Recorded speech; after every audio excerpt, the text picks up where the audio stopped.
Okay, this is the guidance video for the Alinis morrisette. Just to start off with, I'm just going to work on the drums, and I've already started working on the drums. So to begin with, I like the fact that you've started to submix. I'm going to show you an easier way to submix, which makes it a lot easier to deal with. And so I've muted out everything apart from the drums and the bass. Hang on, let me just mute them out as well. Right, so what I've done, right, kick drum, what's happened here is that your gates was after the compressor. Gates always go before compressors because they work on dynamics, and if you put it after a compressor, then essentially you're trying to noise gate something where there's less dynamics, less difference between quiet and loud. So I mean, it's not a bad kick. I mean, I don't think you need that, because the thing is that there's quite a lot of stuff going on there in the background, and if you gate it, then you can sort of hear it coming in and out of the track, so you've got to be careful about that. I mean, basically it's recorded a bit too much of everything. It's not too bad though. Let's put the EQ here. So I think you've just added a load of boom here with this. It's a bit too much. You don't really want that. You're right here with the click. That's the good thing. But you see, really, when you're dealing with drums, your drum sound comes from your overheads. That's really where you're going to get your drum sound. Okay, so these were really low and they were compressed, and I've taken all of that off, and I'm just going to hear that with these. You know, they're quite vibey. They don't really need compression, maybe a tiny amount, right? But they add dynamics, and I see here what you've done is you've done some parallel New York City compression going to this one here, and I've just added a bit of EQ on the bottom and the top there just to filter out those bottom stuff. And it's which one is it? This one, yeah. And then no, this where is it? Drum verb. Yeah, so you're using that as a compressor. So just bring that in a bit. And I've brought down the reverb here quite dramatically on that. So really going to get your drum sound from the overheads. So that's really what you've got to try and base everything around when you're mixing your drums. Let's bring in the snare top.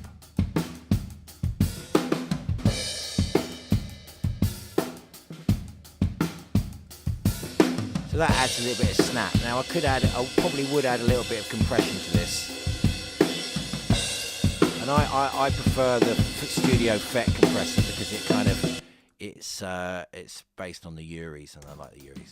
So you don't want much here. Just deal with the release time to make it rhythmical. So there we go. And then let's bring that up. So you just want a couple of dB reduction like that. 4 dB, 4 to 5 dB, something like that. 3 dB, something like that. Okay, so snare bottom, I mean, you can add that if you like. I can see you have phase reversed it, which is good, and that can add a little bit of sizzle. So bring that down to the bottom and then fade it in. I mean, maybe it's there, but again, you've got to reference it to the overheads. Yeah, that's it. No, I wouldn't. I mean, that's okay, but there's a lot of stuff going on there that's just messing up your mix. So, I mean, do you need it? That's the question. When in doubt, leave it out. So let's just leave that out for the moment. Okay, and everything else seems about right. You've got this room mic. So, I mean, those are all right. Just make sure you try and make it as bright as possible. That's the thing, without making it too sizzly. So let's add in a little bit of bass now. Now, you've done really well here with the bass. But one little trick that you might want to think about is putting some of the bass into the same compressor, a tough compressor, as the drums. So let's just try that. So we're just going to get a bit of bus 4, which is you call kick comp. And I've turned them off at the moment, by the way. So let's just...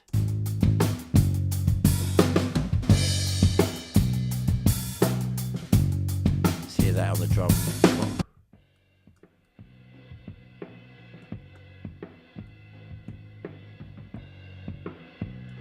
Maybe I've done a bit too much on the top there. Yeah, there we go. Take it out.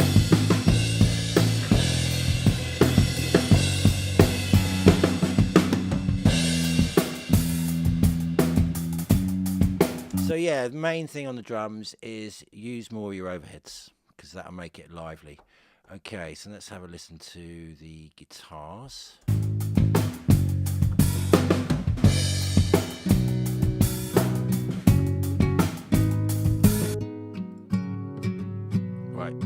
just essentially what you've done is you've overcompressed it. So you can hear it, because I think if you DI'd that, I'm not sure. It sounds a bit DI'd. I'm not sure. And your panning's a bit extreme as well. There's a lot of rumble there as well. Let's just listen to this one by one. Put that in the middle. Let's take the compressor off. Sounds better because what's happened is you've got some upward compression on the bass. It's adding a so you could kind of change that a little bit if you put the EQ after the compressor. And let's have a look at this EQ. It keeps on going over to the side. Yeah, I mean a bit more like that, you know, get rid of that boominess there. And yeah, so that compressor would do there. It's okay, a bit more level. It just sounds a bit, it's got a weird tone in there, so we need to look for these frequencies. No, it's horrible. Is there anything nice in there? We hope.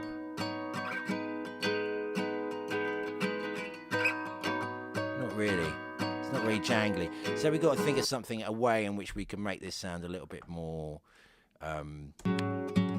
alive. So I might just copy these across here. Take those out. Right, and now I'm going to show you this way you can do something called a track stack. So if we go over here, click on these two here, and right click or control click, create stack, track stack, a summing track. This adds them together. This creates a new track called guitar comp, which is already there, I think. And it means I can do edits in here over the whole mix. So what I'm going to do is I'm going to take that compressor out, and I'm going to get something like an imaging, and I'm going to do a stereo spread. So something a bit like a little bit more, a bit like ADT. Here we go. So it sounds a bit more. Maybe send a little bit of just a fast delay on that, like a sample delay.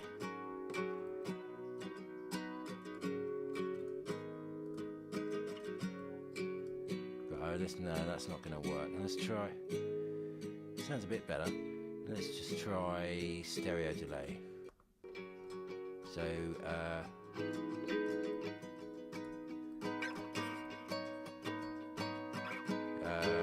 cut the feedback down,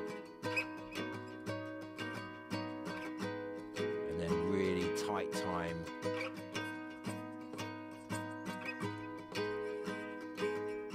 You can do it with millisecond. Don't take it out of tempo sync. So keep it to under 25 milliseconds.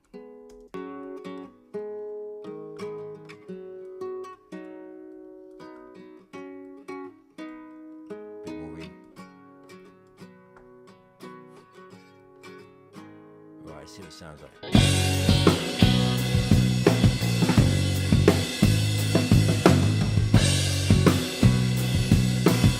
Right, you got some automation on there. I'll take them off for a minute because you can work that out later.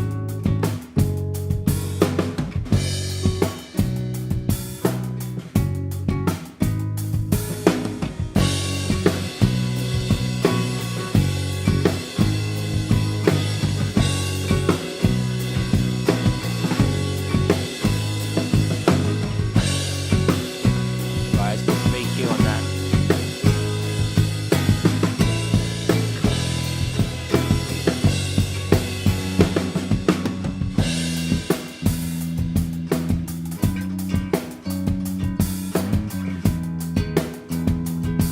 Yeah, I mean, I think it's DI. Do you really want to use a kind of condenser microphone on that, and try not to hit it too close to the hole?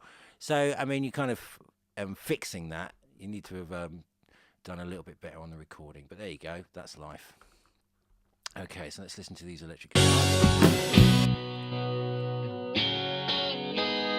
Oh, they sound good. They're nice and sharp. Maybe not pan it so far. Right.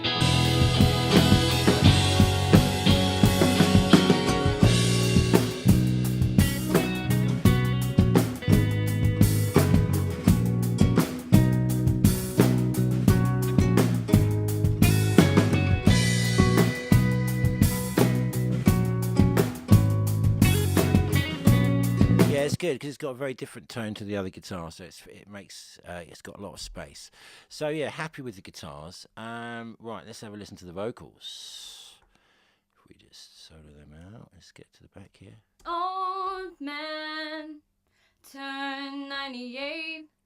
He won the lottery, died the next day. It's a black fly in your Chardonnay. It's a death roll. Right, so this one we've got stereo delay space designer. That's okay. Let's just hear it without that. Old man turned 98. Right. You won the lottery, died the next day. Okay, so let's hear it with the reverb. Old man turned 98. Can't You won hear the that. lottery, died the next day. It's a black fly. I'm not sure on this reverb. What have you used? An ice plate? Yeah, maybe. Yeah, I see why, but it's a bit icy. Let's just try something else. Let's try large space. Let's try plate reverb, and let's just try a vocal plate. Give that a bit more wet signal. Old man Bit long. turned 98. He won the lottery. A lot more present, that one. A little trick you can do on EQ again is like get rid of that bottom end turned 98. and a little bit of that He top won end. the lottery, died the next day. It's a black fly in your Chardonnay. Yeah, that sounds It's a like death row pardon, 2 minutes too late. Isn't it? yeah, nice pitch shifting effect. Maybe you've done a bit too much on the compressor there.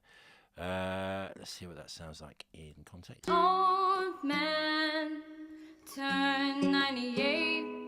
He won the lottery, died the next day.